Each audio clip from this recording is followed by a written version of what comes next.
அனைவருக்கும் வணக்கம். என் பெயர் சவிதா. நான் 10ஆம் வகுப்பு படிக்கின்றேன். இப்புத்தகத்தின் பெயர் புவனேஷும் நானும்.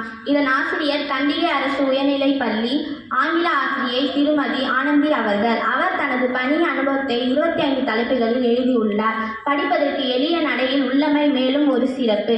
இதில் என்னை கவர்ந்த தலைப்பு எது மகிழ்ச்சியை கொடுக்கிறது? நம் மகிழ்ச்சி நம் கையில்தான் உள்ளது. பிறரையும் மகிழ்ச்சியாக வைத்துக் கொள்ள முயலுங்கள்.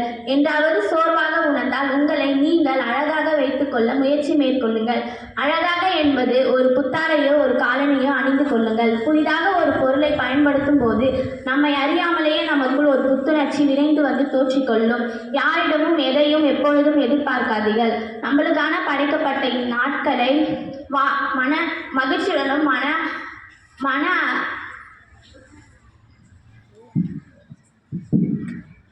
மகிழ்ச்சியுடனும் மன நிறைவுடனும் வாழ்ந்து நாட்களை அனுபவியுங்கள் என்பது போன்ற பல அறிவுரைகள் மிகவும் சிறப்பானதாக இப்புத்தகத்தில் கூறப்பட்டுள்ளன. உங்களுக்கும் வாய்ப்பு கிடைத்தால் புத்தகத்தை படித்து மகிழுங்கள். நன்றி.